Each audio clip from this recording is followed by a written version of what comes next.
So what's going on, guys? My name's Chopper, and I hope you guys are having a fantastic day. And today's video is going to be an ultimate guide to Minecraft so you can get started and then get familiar with everything in this game. This guide is going to help you learn everything you need to know about this game. It's going to be very straightforward, very comprehensive, and I hope it's something you guys can easily follow along. Now, I think this video is worth watching even if you've played Minecraft before, because even myself, who I've played in years past, getting back on and learning all the new mechanics and then getting used to the menus and stuff took me quite a while. So I think even if you're familiar with this game, then this video might teach you some stuff. And I worked unbelievably hard to put this video together, so I hope this is something you guys enjoy. If you do, please make sure to leave a like rating on the video, and of course subscribe if you are brand new around here for brand new Minecraft content, and also Hytale when that comes out. I've got some really cool stuff for this channel planned down the road, so you're going to want to make sure that you do stick around. But anyways, guys, let's go and get into this ultimate guide for Minecraft and help you learn this game. As soon as you spawn into your game, you're going to spawn somewhere in the world, and you're going to have absolutely nothing on your character except full health and then full hunger, of course. Now, what you're going to want to do from here is find some kind of plot of land where you're going to start building, or at least somewhere to get your basic needs set up. Now, I'm going to recommend that the place that you start building is somewhat near where you spawn, just because if you accidentally die, then you're not too far away from where you're already building, and you won't lose all your stuff. So as far as where you should start building, I'm going to recommend somewhere that has a lot of resources. This means water, trees, maybe some potential animals so you can get food, some mob spawns, of course, at night, because you're actually going to need that a little bit. And in general, I guess somewhere where you have access to everything you need that isn't too far away. So once you've figured out your plot of land that you're going to start building, then you're going to want to go find some trees and get wood. Now, you're definitely going to want a little bit of wood, especially when you're starting out, because you're going to need to build a crafting table first of all, and then you're also going to probably want enough to make some sort of little structure, at least for the first night, as you're not going to have a whole lot on your hands because you only have a very limited time to start building this stuff. But once you have some wood, then you can start building your crafting table. Now, this is the most fundamental item you need to build everything else in the game. So you're going to take your wood that you got from the trees, and then you're going to go ahead and build some planks. And you can do this by putting it inside the 4-square grid that's right by your character. And once you have all of your planks built, then you can go ahead and then put them back in that 4-square into a pattern that looks like this, and it should build your crafting table. Pretty straightforward, pretty easy. Now, from here on out, as soon as you place your crafting table down on the ground somewhere, you now have access to all of the craftable items in the game, and the recipes for all these items can be found in this green book, or if you know them by heart, then you won't need the book. Now, as soon as you get this crafting table built, the first item that you're going to want to build yourself, the very first thing you want to go for is a wooden pickaxe. And this is pretty simple to build. You're going to want to make sticks, which is very simple, from your planks, and then putting these together in the crafting table just like this should make yourself the wooden pick. Now, this is going to be your very first starter item, and it's going to help you get access to cobblestone. Now, it's going to come back into play what I said at the beginning of the video of being in an area where you have access to resources, and this includes some kind of cave, or at least somewhere where you can get cobblestone pretty easily. Now, if you cannot find it just anywhere around, then you can dig straight down and you're going to find stone. But now, don't be too worried about breaking this wooden pick. It's going to allow you to get yourself a pretty hefty amount of cobblestone to begin with, but after this, you're not going to need a wooden pick ever again. So don't be afraid to burn it all and then just, get as much cobble as possible. Now, depending on where you start mining, you might run into other resources as well, like coal or iron or even some other stuff, and if that's the case, then great, but just wait, don't mine it just yet, and wait until you make a stone pickaxe. Now, from here on out, stone picks are going to pretty much be your bulk work for mining. You make it the exact same way you just made the wooden one, and pretty much this is going to be your #1 way to clear out cobblestone, especially when you're just bulk mining, because the resources for these picks are very easily replaceable. It's literally just stone and wood, and you'll pretty much never run out of these things. But eventually, after you get mining enough, you are going to run into some iron ore, and the only way that this is going to be usable to you, the way to make it viable, is you're going to need a furnace, and with all the spare cobble, you can make one of these really, really quickly. So once you have that furnace, now you have access to melting these down. The furnace, just like the crafting table, is literally one of the most fundamental tools in this game, so I recommend you put it near your crafting table and likely in some kind of structure that you've already made for yourself, just to have it somewhere safe. The furnace is going to allow you to do literally everything from melting down ores into usable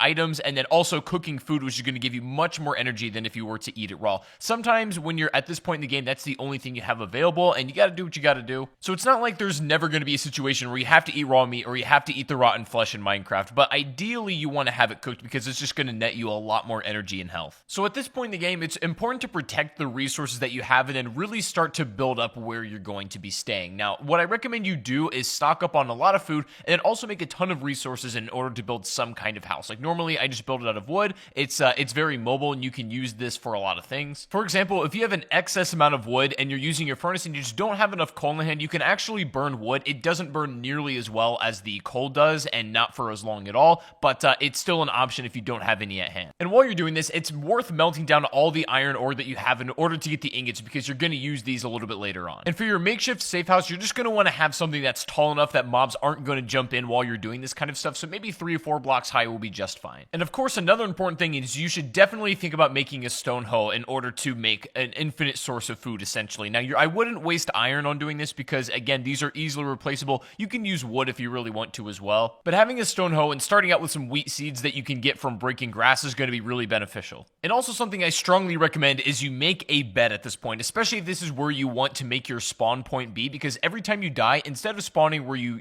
were at the beginning of the game, as soon as you lay in your bed for the first time, this will be your new spawn point. And of course, you can only sleep at night or when it's thunderstorming, and also there cannot be too many enemies nearby or else you won't be able to sleep either. You can bring your bed with you if you start traveling and set up like makeshift camps. If you want to change your spawn to somewhere else and be a little bit closer to like a big mine or something, you can do that as well. Just don't take it into the nether. So when setting up your wheat farm using your stone hoe, ideally you're going to want to sort of till the ground that is touching the water, because these are going to grow the fastest when you plant your seeds there. Now, it's not required that you put it up against the water, but they are going to grow faster if the dirt blocks are in the water. So that's just something to keep in mind. And it can be a little bit scuffed, like just the way that you plant it, if you're going to be moving it pretty soon. But if you want to have like where you're going to be staying permanently, then you can organize it a little bit more, fence it in, and have water running in between each dirt block. There's a lot of different ways you can set up that are going to yield different results. But what's important here is the fact that this is going to be like an infinite resource of food that you can just make bread with. And so it just takes a little bit of time and your attention to take care of it. And of course, you're not going to want to step on these blocks either as you're taking care of it, but it'll be an infinite source of food and you can definitely stock up. You can use the wheat just to make ordinary items like bread, but you can also save it up and then, go for other ingredients and items to make something like a cake, which is going to last a bit longer. Now, at this point in the game, with all of your basic needs set up, this is where the game starts to get really fun, because now you can take it in any direction you like to. For example, this would be a good spot in the game to get bone meal from a skeleton, which is really, really easy to obtain. And then you can find a wolf out in the wild, tame it, and then it'll become your companion for as long as it's alive. There are countless animals that you can become friends with, and since I got on this game after the update, there's a bunch of new animals that I've never seen before, and that was really cool to see. The advantage to having a wolf, though, is that they'll follow you, especially when you're out in battle, and they'll attack whatever you're attacking, so they're definitely like an extra help in that regard. Or you could also take this opportunity, since maybe you don't have the biggest house and the biggest setup yet, you could basically take down everything and bring it with you, and then you could go off on your own adventure, maybe find a bigger cave to mine and go for diamonds and gold. What I typically like to do at this point in the game is just make sure that I have like a steady stream of resources coming in, and that includes iron, coal, that includes food, basically everything that's going to keep you alive and keep you advancing, and then also start making moves towards getting some of the rare items in the game, like getting diamonds, and then of course obtaining obsidian. Now, after getting the obsidian material, this is where the game starts to get a little bit more advanced, and at this point in the game, if you made it this far, then you're probably already familiar with most of the mechanics, and you can pretty much run with it for yourself. And to obtain obsidian, you're going to have to do some pretty extensive mining, so you're going to want to make sure you're well prepared for this. This includes having a ton of torches, a bunch of stone and iron pickaxes, and definitely some swords and armor, which is definitely recommended. When you're trying to mine obsidian, what you're going to notice is when you first come across it, unfortunately, you are not actually able to mine this with your iron pick. You're going to require a diamond pick, and that's going to at least require you to dig far enough down where you're at diamond level, and of course, obtain enough to where you can actually build a pick itself. And so you can also make obsidian if you get a lava bucket, and then you can do it your own with water, but I find it easier just to kind of dig down for it because it's not that hard to come across. And if you run into the situation where you haven't found diamonds by the time you come across obsidian, what I normally do is cut around where I found the obsidian, and eventually you're probably going to run into diamonds, so I wouldn't worry too much there. And of course, since diamonds are especially rare, if you do find it, you're going to want to make sure you take care of it. What's nice about this game, though, is that once you've kind of dug out far enough where you found diamonds already, it's not too hard to keep finding more. So once you initially find your first ones and you can kind of chain off of that, then you should be in good shape just to get more as well. Now, for whatever reason you are struggling to come across diamonds, no matter how much you're mining, I made a video of the top 5 best ways and easiest ways to find diamonds in Minecraft, so you can go check out that video if you're having problems. But if you're there long enough and you're doing everything right, then you shouldn't have any problems whatsoever. And also, you're going to run into a lot of redstone, and you can get really, really creative with this item if you so wish to. But just as a beginner and as a starter point, it's really nice to make something like a clock and also a compass for Minecraft. The compass is going to allow you to travel much further distances without getting lost, and you can safely do it basically by following wherever your house would be, and you can go off and venture wherever you want in this entire world, and then make your way back eventually using this compass. If you want to go a step farther, you can also make a map, which does require a little bit more materials, but it's definitely worth it if you want to go that route as well. And also, having a boat on hand is never a bad idea, because there sometimes are very long stretches of water that can be easily crossed using a boat, but are not easily crossed any other way. If you've done everything in this guide up to this point so far, then you should have a steady stream of resources, a bunch of excess stuff on hand, such as iron, coal, all that sort of stuff, stuff,